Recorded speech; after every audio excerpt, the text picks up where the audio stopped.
नमस्कार, आप देख रहे हैं CWB हिंदी न्यूज।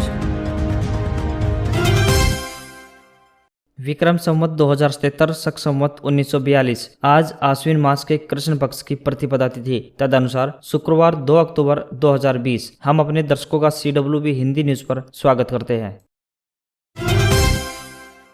आज का विचार, अगर यह लगने लगे कि लक्ष्य हासिल नहीं होगा तो लक्ष्य को नहीं बल्कि अपने प्रयासों को बदलें। जिन स्कूलों ने लॉकडाउन के दौरान ऑनलाइन क्लास की सुविधा दी है वही छात्रों से ट्यूशन फीस वसूल सकते हैं। निजी स्कूलों द्वारा फीस वसूलने के मामले में हाईकोर्ट ने गुरुवार को साफ कर दिया है कि जिन स्कूलों ने लॉकडाउन के दौरान ऑनलाइन क्लास की सुविधा दी है सिर्फ वही स्कूल छात्रों से ट्यूशन फीस वसूल सकते हैं। इसके साथ ही हाईकोर्ट ने निजी स्कूलों से पिछले 7 महीनों की बैलेंस शीट वो भी किसी चार्टर्ड अकाउंटेंट से वेरीफाई करवा 2 सप्ताह में सौंपे जाने के निजी स्कूलों को आदेश दे दिए हैं। अभय चौटाला बोले, मेरे लिए कौम पहले, राजनीति बाद में। इनेलो ने 8 जिलों में डीसी को प्रधानमंत्री और मुख्यमंत्री के नाम ज्ञापन देकर आग्रह किया है कि केंद्र सरकार द्वारा बनाए गए कृषि कानून पर पुनर्विचार करे और चौथा अध्यादेश लेकर आए जिसमें सरकार फसल की MSP की गारंटी दे और जो भी MSP से कम दाम पर फसल खरीदता है तो उस पर आपराधिक मुकदमा दर्ज हो। अनिल विज ने वेबसाइट व ऐप का किया शुभारंभ। गंदगी की समस्या का 3 घंटे और स्ट्रीट लाइट का 24 घंटे में होगा समाधान, अन्यथा इन मामलों में ठेकेदार को 50 रुपए प्रति इवेंट प्रतिदिन के हिसाब से जुर्माना देना होगा। हरियाणा के स्थानीय निकायों वाले क्षेत्र में अब कूड़े, गंदगी और स्ट्रीट लाइट की समस्या के निदान के लिए लोगों को दुखी नहीं होना पड़ेगा। इसके लिए विधिवत एक ऐप तैयार कर ली गई है जिस पर फोटो डालने के बाद 3 घंटे में समस्या का समाधान होगा। स्ट्रीट लाइट के लिए 24 घंटे का समय निर्धारित किया गया है। इस ऐप को मंत्री अनिल विज ने गुरुवार को लॉन्च किया। HTET 2020 हरियाणा शिक्षक पात्रता परीक्षा 21 और 22 नवंबर को आयोजित होगी। प्रस्ताव स्वीकार। हरियाणा विद्यालय शिक्षा बोर्ड भिवानी के सचिव ने निदेशक को HTET 2020 की परीक्षा की तारीखों का सुझाव दिया था जिसे स्वीकार कर लिया गया है। रिपोर्ट्स के अनुसार परीक्षा की तारीख 21 नवंबर 2020 और 22 नवंबर 2020 को आयोजित करने का सुझाव दिया गया था, यानी 2 दिनों के लिए। माध्यमिक शिक्षा निकेतन हरियाणा पंचकुला ने प्रस्ताव स्वीकार कर लिया है। वहीं इसके लिए कंडक्टिंग बॉडी ने HTET परीक्षा 2020 के लिए सूचना बुलेटिन और अन्य संबंधित जानकारी को अपडेट करने के लिए भी कहा है। हरियाणा में नव चयनित क्लर्कों की ऑनलाइन ट्रेनिंग होगी। हरियाणा में कर्मचारी चयन आयोग की तरफ से ट्रेनिंग को लेकर आदेश जारी कर दिया गया है। प्रदेश में बढ़ते कोविड संक्रमण के चलते हरियाणा कर्मचारी चयन आयोग यानी HSSC ने फैसला लिया है कि नव चयनित क्लर्कों की ट्रेनिंग ऑनलाइन ही करवाई जाएगी। हरियाणा कर्मचारी चयन आयोग की तरफ से ट्रेनिंग को लेकर आदेश जारी किया गया है। इसके बाद 4798 पदों पर नए क्लर्कों को 73 सरकारी विभागों, निगमों व बोर्डों में उनकी वरीयता अनुसार नियुक्तियां दे दी जाएंगी।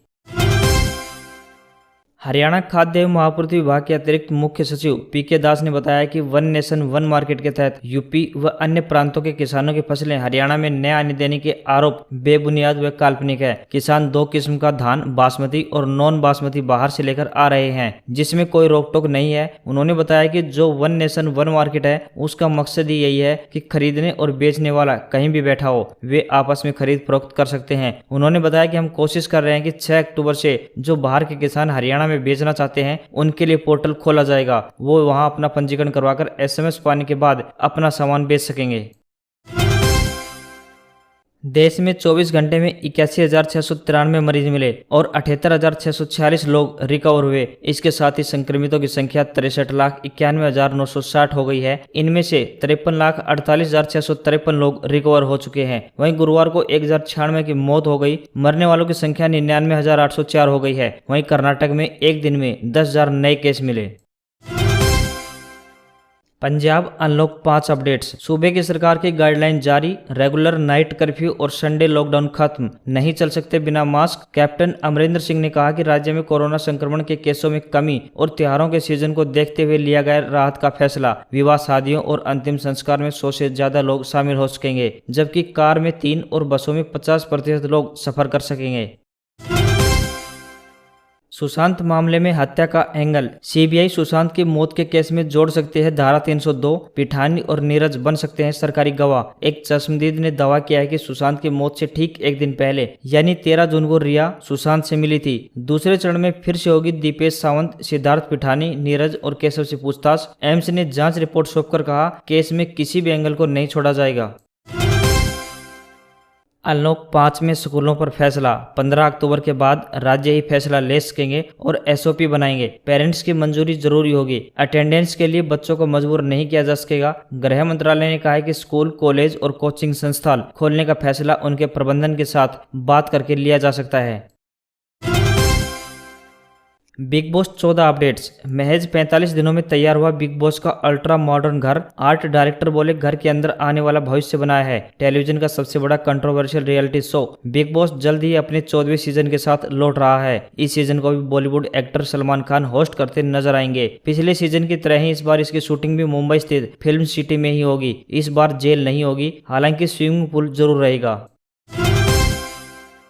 मुंबई ने पंजाब को 48 रन से हराया। आईपीएल में किंग्स 11 के खिलाफ मुंबई की सबसे बड़ी जीत। रोहित 5000 रन पूरे करने वाले तीसरे खिलाड़ी बने। पंजाब लगातार दूसरा मैच हारी। आईपीएल के 13वें सीजन के 13वें मैच में मुंबई इंडियंस ने किंग्स 11 पंजाब को 48 रन से हरा दिया। टॉस हारकर मुंबई ने 192 रन का टारगेट दिया था। जवाब में पंजाब 8 विकेट पर 143 रन ही बना सकी। पंजाब के खिलाफ मुंबई की यह सबसे बड़ी जीत है।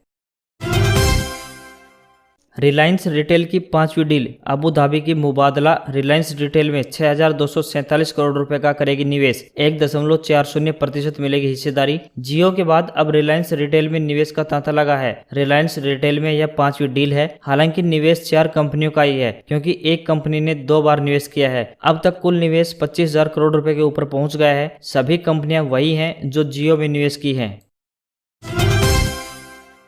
जियो के एक्टिव यूजर्स की संख्या में भारी गिरावट। जून महीने में कंपनी के 8.7 करोड़ ग्राहक नेटवर्क पर सक्रिय नहीं थे। कुल ग्राहकों के मामले में जियो ने जून में कुल 45 लाख ग्राहक जोड़े हैं। इससे इसके कुल ग्राहकों की संख्या 39.7 करोड़ हो गई है। जियो के पास 39.7 करोड़ ग्राहक हैं। इसमें से 31 करोड़ एक्टिव ग्राहक हैं। भारती एयरटेल और वोडाफोन के ज्यादातर ग्राहक एक्टिव हैं। JEE advanced 2020 update. IIT Delhi 5 अक्टूबर को जारी करेगा परीक्षा का रिजल्ट। 27 सितंबर को आयोजित हुई थी परीक्षा। इंडियन इंस्टीट्यूट ऑफ टेक्नोलॉजी यानी IIT दिल्ली 5 अक्टूबर को JEE एडवांस का रिजल्ट ऑफिशियल वेबसाइट पर जारी करेगा। परीक्षा में शामिल हुए कैंडिडेट्स वेबसाइट jeeadv.ac.in के जरिए अपना रिजल्ट देख सकेंगे। कोरोना की वजह से 2 बार स्थगित हुई परीक्षा इस साल 27 सितंबर को आयोजित की गई थी। इसके लिए 1,60,831 कैंडिडेट्स ने रजिस्ट्रेशन कराया था, जिनमें से 96% कैंडिडेट परीक्षा में शामिल हुए थे।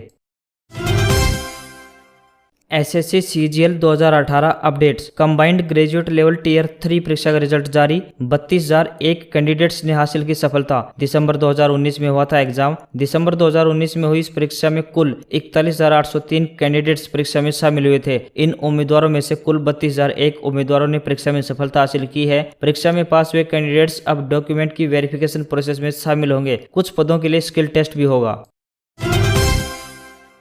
PF, किसान विकास पत्र, NSC और सुकन्या जैसी स्कीम्स पर मिलती रहेंगी वर्तमान ब्याज दरें। दिसंबर तक रहेंगी लागू। किसान विकास पत्र पर 6.9% की ब्याज दर मिलेगी। PPF स्कीम पर 7.1 और सुकन्या समृद्धि पर 7.6% की ब्याज दर मिलेगी। अगर आप SBI की FD में और पोस्ट ऑफिस की बचत में 1 लाख रुपए का निवेश करते हैं तो आपको पोस्ट ऑफिस में 623 रुपए सालाना ज्यादा ब्याज मिलेगा।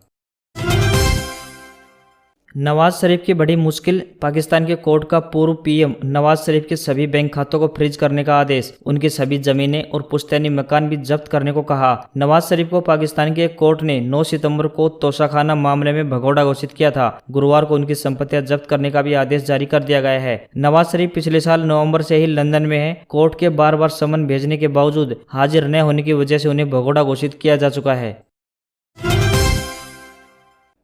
और अब बात आज के इतिहास की। भारत के राष्ट्रपिता महात्मा गांधी का जन्म 2 अक्टूबर 1869 को हुआ। भारत के दूसरे प्रधानमंत्री लाल बहादुर शास्त्री का जन्म 2 अक्टूबर 1904 को आज ही के दिन हुआ था। प्रसिद्ध फिल्म अभिनेत्री आशा पारेख का जन्म 2 अक्टूबर 1942 को हुआ। और अंत में अशोक चक्र से सम्मानित भारतीय सेना के जांबाज सैनिक हंगपन दादा का जन्म 2 अक्टूबर 1979 को हुआ।